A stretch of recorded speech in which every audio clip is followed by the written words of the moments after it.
और काफ़ी इम्पोर्टेंट है, इंटरेस्टिंग है, तो आप लोग ज़रूर देखें और अच्छे से इसको समझें। क्वेश्चन है कि a thin semi circular ring of radius R, ये है हम लोगों के पास एक semi circular ring of radius R और इसका रेडियस है R, has a positive charge Q और इसके ऊपर Q पॉजिटिव चार्ज हम लोगों ने डिस्ट्रीब्यूट किया है, has a positive charge Q distributed uniformly over it, इसके ऊपर पूरा चार्ज Q हमने डिस्ट्रीब्यूट किया है uniformly. Net electric field at the centre is, और इस पॉइंट पर आप लोगों को इलेक्ट्रिक फील्ड कैलकुलेट करना है।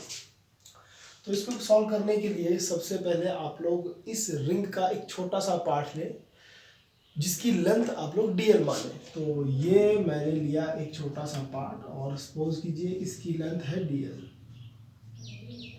और ये इस पॉइंट पर हम लोग इस dl लेंथ की वजह से इस सेंटर पर इलेक्ट्रिक फील्ड कैलकुलेट करेंगे। और अगर मैं डायरेक्शन की बात करूं, सपोज कीजिए डायरेक्शन की अगर बात करें इस लेंथ की वजह से, तो डायरेक्शन होगी इस तरफ और वो उसकी वैल्यू होगी डी इस करके, क्योंकि small amount of electric field मिलेगी थोड़ी सी लेंथ की वजह से जो है dl, और ये जो एंगल बनाएगा वो होगा डी थीटा। तो अगर मैं इसी के कंपोनेंट्स बनाऊं तो ये एंगल भी थीटा होगा और डी का इस तरफ आपको एक कंपोनेंट मिलेगा डी कॉस थीटा, और एक इस तरफ कंपोनेंट मिलेगा that is D sine theta.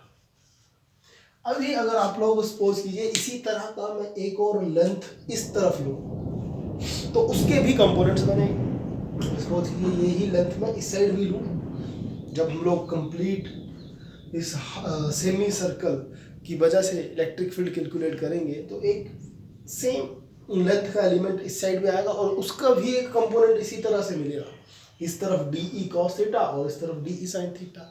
तो D cos theta will cancel out each other and net जो इलेक्ट्रिक फील्ड मिलेगी, नेट इलेक्ट्रिक फील्ड जो मिलेगी E net, that will be due to D sine theta component,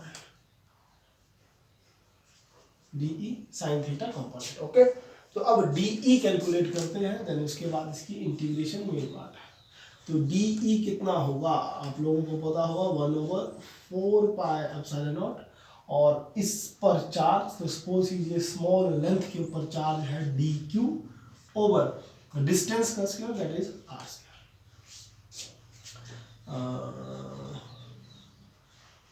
D 1/4 pi epsilon naught d q over r square, ठीक है जी।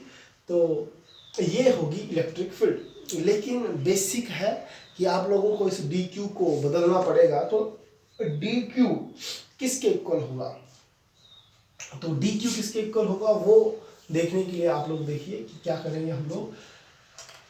Lambda आप लोगों को पता होगा लीनियर चार्ज डेंसिटी, और वो लैम्डा होगा charge upon small length that is dl।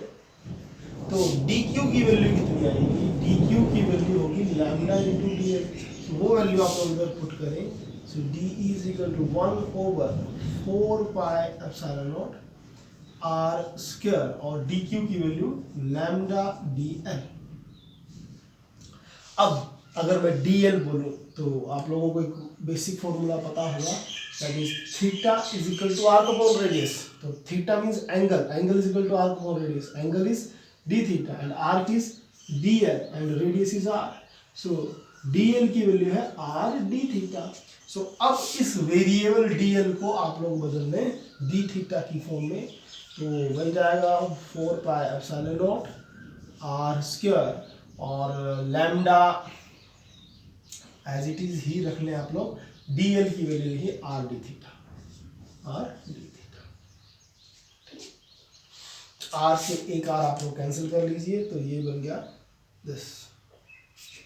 और एक छोटी सी बात और, कि जो लैम्डा है अगर मैं उसकी वैल्यू कैलकुलेट करूं कंप्लीट इस लेंथ के लिए, इस पूरी लेंथ के लिए लैम्डा कितना होगा, तो लैम्डा आप लोगों को पता है चार्ज इस कंप्लीट सेमी सर्कल के ऊपर, और उसकी लेंथ है पाई आर। सो लैम्डा की वैल्यू मैं पुट कर रहा हूँ, that is charge over pi r और डी थीटा।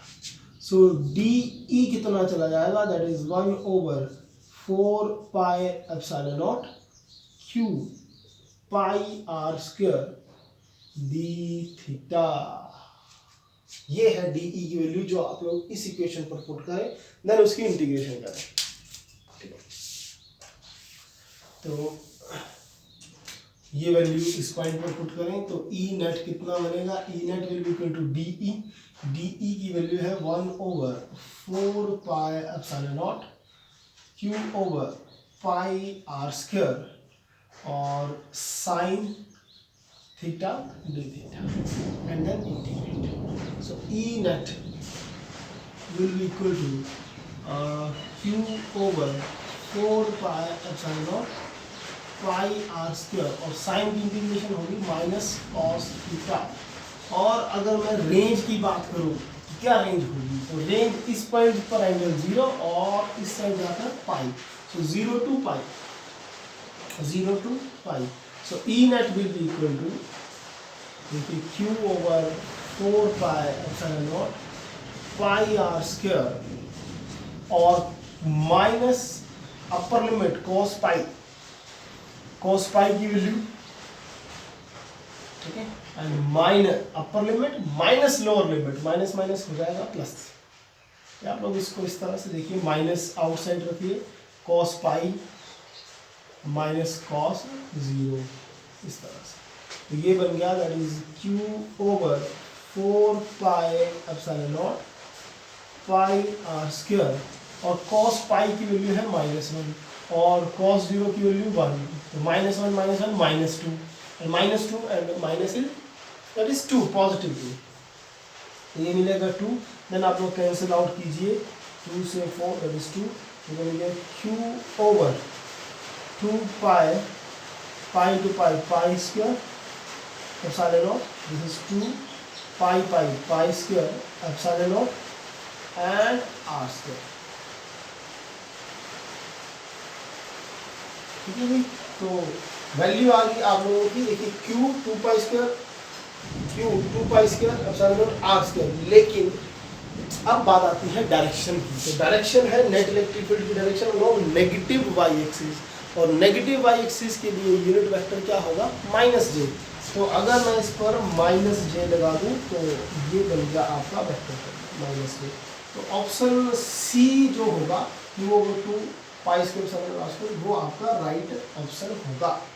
काफ़ी इंपॉर्टेंट क्वेश्चन है, अच्छे से समझिए, कुछ आर्टिकल टाइप ही क्वेश्चन है। Thank you.